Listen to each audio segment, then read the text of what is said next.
Hey, welcome to the 11 a.m. Monday morning marketing webcast. I am your host, Chris Bernard. I hope you're doing absolutely fantastic. Your weekend was spectacular. Thank you so much for joining me today. I am fresh off the boat, literally. Actually, Saturday I got back from the Content Marketing World Conference in Cleveland, Ohio. Outstanding conference. Let me show you this here. Let me just bring this up so you have an idea. I do have some travel tips, by the way, some other information that I'd like to share with you. So let me present my screen so you know what I'm talking about and that you can kind of embrace the experience, is so be it, right? So this is the Content Marketing World Conference website in Cleveland, Ohio. It was a full week. Actually, it was Tuesday through Friday. Just amazing, amazing seminar, amazing presenters, great brands going on that were there to help support businesses, information getting out, fantastic speakers. We'll go through that in just a minute. Oh, absolutely amazing speakers. Am was great. Just fantastic. Great sponsors, some great brands that were there, some interesting technology that was very helpful. But this conference, according to the notes anyway, will learn the best in content marketing. The opportunity for 4 days, right? Tuesday through Friday, with this great community. We'll be ready to grow our business and inspire audiences. All right, we'll get materials and knowledge that will be unparalleled anywhere else, right? So just amazing. So let me kind of go through some of this for you. I'm going to pull up my notes on this side over here.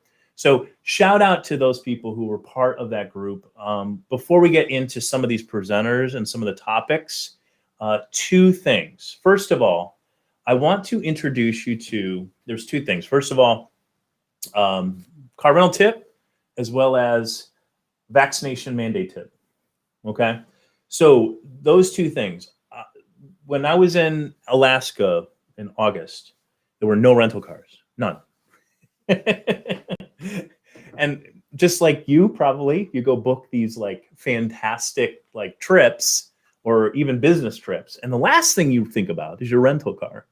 The problem is when we were flying to Alaska, there were no rental cars. And unlike like the stateside kind of situation, if you're in Chicago or Cleveland, Ohio, or whatever the case may be, you have this little thing that's called land that you can actually get across, right? In order for rental cars to actually go ahead, if they need cars from Detroit, Michigan to get to Cleveland, Ohio, or whatever, those can be driven. In Anchorage, that was not an option. So I booked all these wonderful events and activities. And then the last thing, the rental car. And I'm like, I'm going to use points for that, right? So I'm going to use points and like, no rental cars, no rental cars, no rental cars. I'm starting to get worried after 3 different checks. I'm like, all right, let me go to Priceline and see if they have rental cars. Okay, well, they had rental cars, but it didn't give you a specific type. It was just like this default blanket, rent a car for these dates. It was so funny because it was like going to be anywhere. It was going to be several $1,000s, like $3,000 to $5,000 for a car. They couldn't even tell you which type or anything like that. But you can sign up and you can cancel anytime. So I did. That story to tell you this. I went and found this company called Turo, Turo. Back, let's pull up the app. By the way, the app is absolutely fantastic. The way I'm describing it to people is like the Airbnb for rental cars, right? For cars. So these people have their own vehicles and they're like, it's available. It's sitting in my garage. I can make some money off of it. They take care of all the insurance and everything else like that if your insurance doesn't take care of it. But what's so awesome about it is you actually can search and have different. I'm pulling up Los Angeles for, let's see, this is like 2 days from now. So like Los Angeles, a Scion for $28 a day, Tesla model 115. I don't know what LA looks like, but there's a lot of Teslas in here. Mercedes-Benz, Audi. When I was in Cleveland, I had a BMW. There's a G-Class Mercedes-Benz. Escalades. I mean, you can do any type of sorting and searching in this, and there's like literally thousands of different options, hundreds probably per that city that you were looking at in the dates. But these are just independent people that have their cars available. Before I did that, though, I'd never heard of this company before. Shame on me, probably, I know, right? Being in digital. Too busy managing AdWords, apparently. But I did a search, okay, and I'm like, okay, well, this Toro company's come up. So I did, the Better Business Bureau search. I looked at their star ratings in Google and TripAdvisor and all this stuff, and it were like 5 stars. They're pretty good. So I signed up for an account, and there was no cost to signing up for an account, which was kind of cool. But you could search and things like that. But what really kind of sold, there are a couple of components that sold me. One was the fact that you could not only search and things like that, but you could see how many times this person had rented out their car. So you could kind of see that. You could see they review the person that rented their car as much as you can review them, which is kind of cool. So when we're up in Alaska, the lady that we rented the car from in Alaska, she had done like 80 some trips or something like that before, and they rated her on her experience. So she's actually using the technology and the service that she's actually kind of selling and making money from. So that really was the big thing that convinced me. And part of this Content Marketing World Conference basically substantiated that mindset from my standpoint. It was kind of cool to see that actually functioning. So we took a gamble, quote unquote, and it was just a fantastic experience, right? Literally walked off the plane. We knew exactly where the car was. She told us exactly where the keys were and how to access the vehicle. We got in. We didn't have to take a tram anywhere off lot in order to get to the car rental place. The only downside that I'm able to see at this point is I can't use points for it. That's really the only downside. So that's one tip for you. The second tip comes in the form of the actual conference itself. Now, these people did an amazing job. These conference people, as with so much of this, these like for example, Content Marketing World, I forget what the management company is that does this. So Informa Connect, I assume that they're the people out of the UK, right? So, and that might be important, actually, part of the UK experience. They did an amazing job. But one of the things I did end up seeing was when I got there, I was surprised that required a vaccination card. Now, I will tell you, I had COVID and lived like 99.5% of the population, or 8, or whatever that point is. So I've survived. I have the antibodies. I tested twice. In fact, I tested even in August, a month before this, just to make sure things are good, right? I'm protected as far as I know, as best I know how. There's too much uncertainty associated with having an antibodies and then, getting a jab for a vaccine. So the jury's still out in my mind on that one, right or wrong. Plus the fact that the purpose of a vaccine is to get the antibodies, which you already have. So why bother? There's a couple things going on there. So anyway, I go there to show up, and I see the sign now as I'm standing in line to get my badge. So I walk over there. I did put my mask on because I saw everyone in the that had the badge check-ins and stuff like that. I held their masks on, so I was going to be I recognize that these are the gatekeepers, and they're just doing their job. So I walk over, give my license, and he says, "Where's your vaccine? Do you have your vaccination card?" And I says, "Actually, I've had COVID." And I'm saying this through my mask, of course, and the glass. I've had COVID, and I have the antibodies, and I offered if she wanted to see my latest antibodies test from the previous month, and she says, "Oh no, that's fine." So when you guys are traveling, understand that seems to be, at least it worked for me, an opportunity to be able to share with people some education about that stuff. Although that is coming out more and more about the antibodies and things like that. There's a great Finnish study that just came out. I can't remember the publication. It is peer reviewed. I can send you the link if you want. But it talks about antibodies. It just came out. It's just getting the news actually recently, within the last couple of days. And we've kind of known this for a while, but the antibodies literally that you have are good for like 12 months or longer. All right. So who knows? So I'm going to keep testing myself.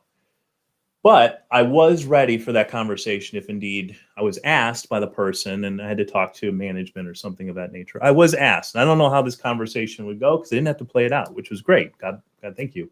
But the thought process here is, okay, I'm talking to somebody who's trying to going to enforce this mask mandate issue on me.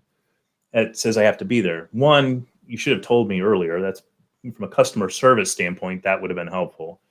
But beyond that, talking through the problem, saying, look, the person that is, let's say there's a manager right there, we're talking, saying, so you're requiring me to have a vaccination for this, event. And I'm going to ask that person then, have they got their antibodies tested to confirm that they indeed have the antibodies required for that? All right. Because I asked them, have you been vaccinated? Well, yes, I've been vaccinated.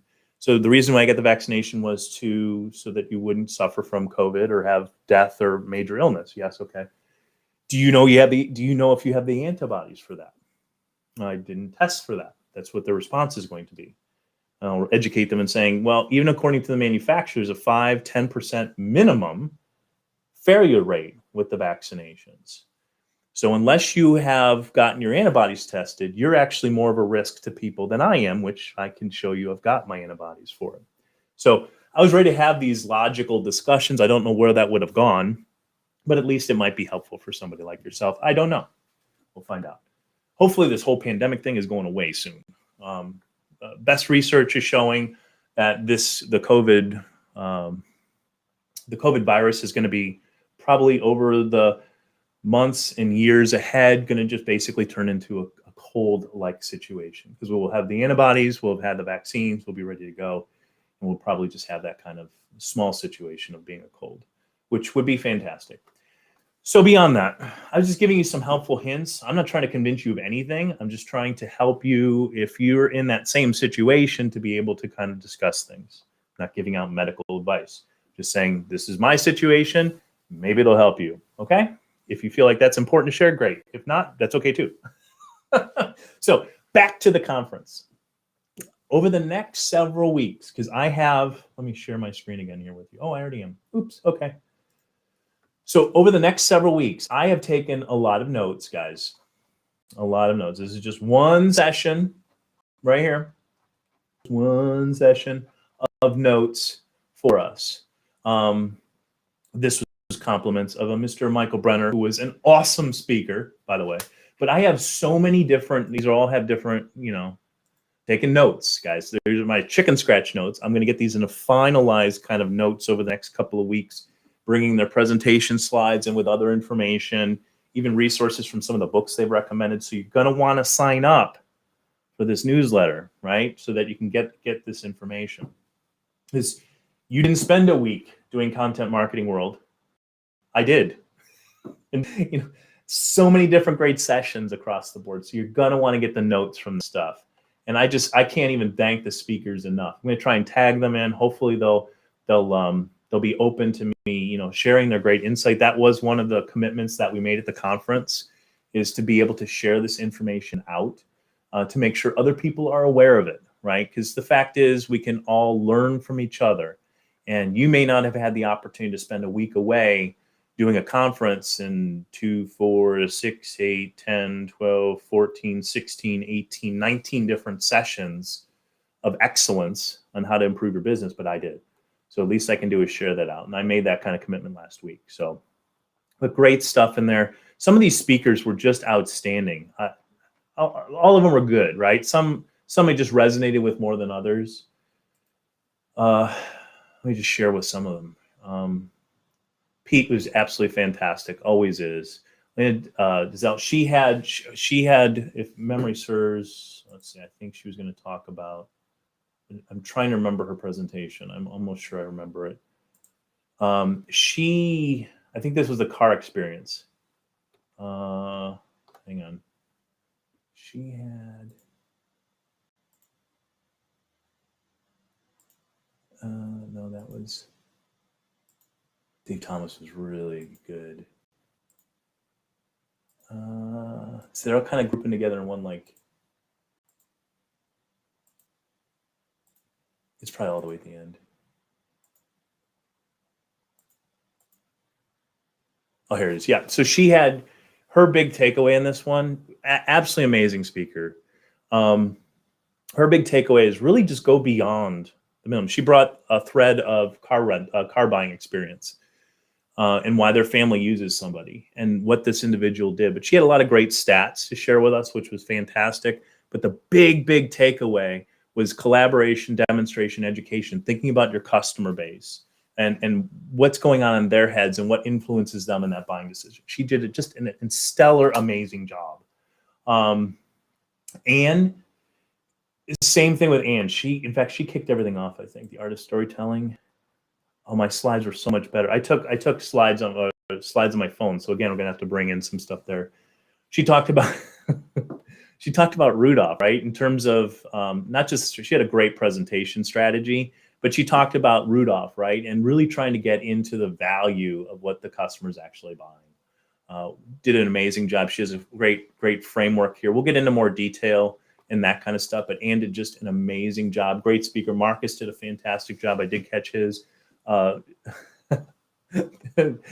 This was probably the most unique presentation that I was in from Mr. Lee Judge. I'll have to share with you the video that he kind of created based on his understanding of us, and just basically remixing everything. That was kind of his focus of the presentations, just taking really great ideas and bringing them together in new ways, which was just stupendous. I didn't see Pam. Andrew Davis, is he? I don't remember. Some of these people are really snappy dressers, and then they change their snappy dressedness. I think, I don't remember. Some people were, like I said, orange was kind of a big thing, so there were some people bringing orange. Joe did an amazing job. Robert, I had the privilege of being in Robert's session, his last one. This forum, absolutely amazing. Just did an amazing job. He's one of the organizers of the actual event itself. But I mean, just in his, I don't have his slides here because I was back and forth with my phone again. But just an amazing job of laying out a really neat strategy. And by the way, had a really awesome tip for me. In fact, right out of the gate. In fact, did I highlight? A lot of times I'll put like exclamation points in my notes and things like that. Don't worry, we'll go over all of this at some point, but I just want to give you kind of the brief highlights. The big takeaway from this presentation is not only the format and the process of how this stuff works, which was absolutely stupendous, but big picture concept, especially for us managers and people hiring, huge takeaway. My big question is, how do I keep and retain really good talent? A lot of times I train it, they learn all the really cool things, and then they go somewhere else. That hurts. Costs me time and money, like big time. So how do I retain these people so that they stay, right? And you know, that you've invested all of this wonderful training time, okay? So my big question was this. Well, he answered it in his presentation. He said, so basically you're hiring the wrong people. I said, what do you mean hiring the wrong people? The concept is this. I've been hiring people to do the parts of the job that I don't like doing, right? That I don't like, okay, I can do graphic design, I can do those kind of things, but I don't really want, or video production, I don't really want to do those things, right? So I've been hiring people and then having them go do that stuff and training them to go do that because I kind of know how to do it, but they could probably do a lot better than I can, right? And I could just focus on what I'm good at, what I'm doing best. Well, here's what Robert said, which blew my mind, like literally. He said, hire yourself. Hire because you're going to know when it's done right. You don't have to know it and learn it. You don't have to learn like Premiere Pro and all that stuff. You know, you can do this, hire yourself. So when it's being done right, you know it's done right, right? So hire, copy, paste, create Chris somewhere else. And because when the alternate Chris does the work, you're going to know whether it's good or bad. It's going to feel right or wrong. It's going to be consistent, right? With a framework that you can spot where there's problems right away. And then learn the stuff that you have a challenge with that's more difficult to do so that becomes part of your solution set, right? And now when you hire those people, you're going to be able to spot those kind of situations better. So it was really flipping it the other way in my brain, which I thought was an incredible takeaway. So Robert just blew my mind. And this guy, Dave Thomas, our agency really focuses, and we have a brand announcement coming up soon. We will be switching our brand. It's been in the works for many, many months now. So be on the look for that. But Dave Thomas talked about bias and his let's see, where is my notes again? It was this one, right? Yeah. So good, so good, so good. I bought his book actually. I wanted to read it actually at the conference. It was so good. But in terms of just the biases that we bring to the table, and from a cognitive level, I love that stuff. Right? He even talked about having teams, development teams. So talking about content, like to the infinite degree, right? Creating something and then having it be tested by the other team, but the other team is actually the same team. It was awesome stuff. Awesome stuff. So great conference sessions in there. Incredible people. It was great to be able to see people again. Like literally, I think about 60% of the people didn't have masks on as we were going by. It's just great to see people's faces again, like to smile and to see their eyes. God has designed us this way, right? So these are wonderful things. I'm going to share with you some of the other topics that we're going to talk about. And I'm kind of breaking those out over the next couple of weeks here. So the big takeaway, like the huge takeaway across all of these conference sessions, the big one, right? It's not about your product or the service that you have, guys. It's about what it does for your prospect before the sale and what it does for your customer after the sale. And if we think about those kind of things, we're able to create our products, create our brand engagements in a way before the sale is done, right? We've thought about that. We've been very, very methodical about the approach, understanding how people come to us. And then after the sale, right, we've now managed to go ahead and we're thinking about that side of the funnel, encouraging that customer, not just for an additional sale, but to continue the discussion. We talked about email, and one of the email situations is we've all been doing email the wrong thing. So there's some real nuts to gain off of this one, which we'll talk about in the next coming set of weeks here. But to engage the customer post-sale in a way that keeps them excited and involved in being able to share their experience without them even knowing it, because it's just part of their brand. Okay? So very, very important takeaway. The other ones we're going to be talking about in the next couple of weeks is to have a content marketing framework, all right? To have a content marketing workflow, to have a content marketing schedule, we call them flight schedules, but essentially they're modified versions of that. So those three things are really, really important. If you don't have them, sign up. Make sure you get that information as we're going to come through and we're going to talk about it. The perfect blog post and landing page. There is science behind this, guys. So I'm looking forward to talking about that with you and creating that set of notes and discussion elements. For big companies, especially big companies, this came up time and time again. Even for people that I was talking to at the conference who work for larger brands as well. Remove the silos. You got to leverage that arsenal. Like one of the advantages to small and medium-sized businesses, we're agile, right? We can move things through really quick. We can look at data, get the right people on a call, make a decision after looking at some and create the options there and move forward fast, right? That's our advantage. The advantage from a large company is that they do have teams upon teams of people with different experiences and knowledge bases. A lot of times those organizations, those teams trip on each other, or they just ignore it, right? They're in a different room somewhere. So there's real problems with that process. So we need to talk about it. One of the opportunities is to talk about that and setting systems in place, processes in place to allow those silos to kind of come down.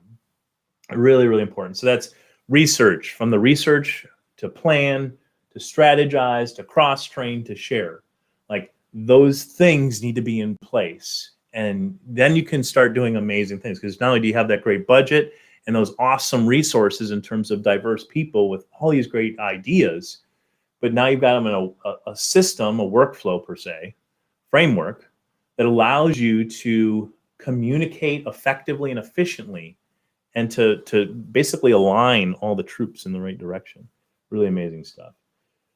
We're also going to talk about storytelling, and I put down a couple of components with this one too, by the way. So storytelling is, you can tell stories of people and things like that And we're all pretty good about that kind of thing.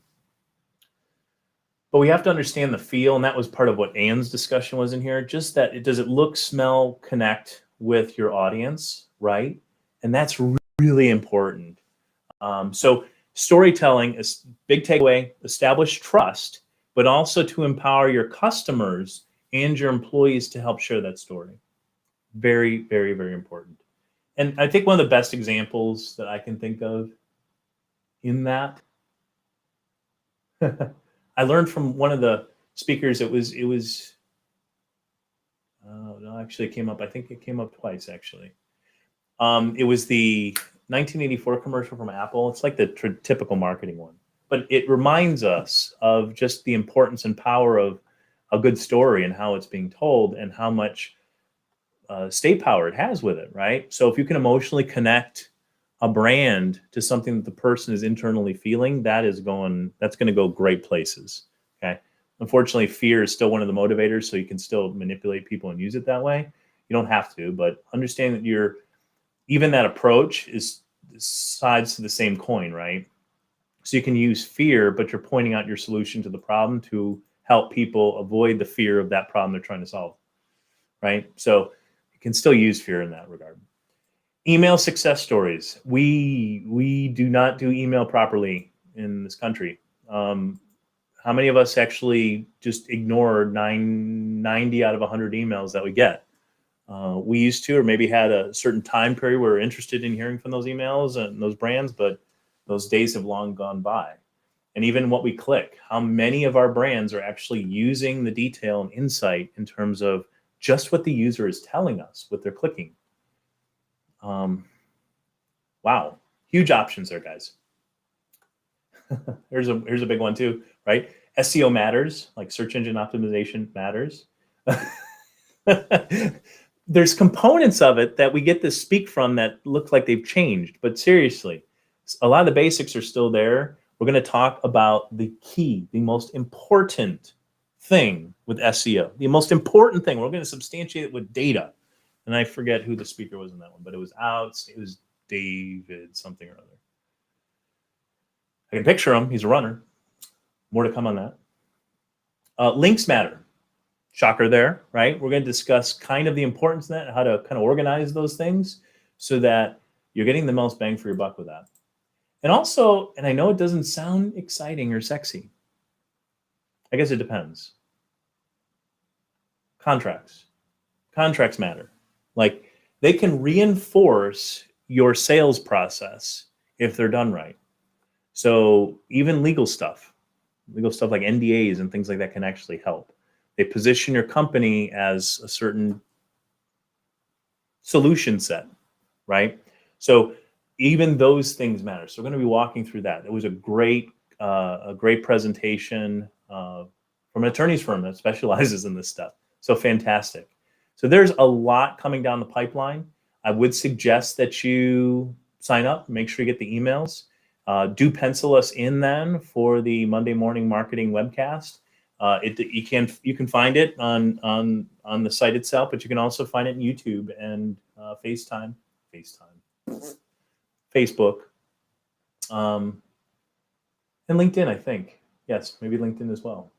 So check that out. We'll see you here. The next couple weeks are going to be very, very exciting weeks. I'm going to be bringing a lot of these notes, insights, and really trying to make that actionable for you guys. And I hope you have a great week. I hope it gave you a little bit to think about. There's a lot more to come. All right. So we'll see you next week. And God bless. Bye-bye. I'll stop sharing now. Is that okay?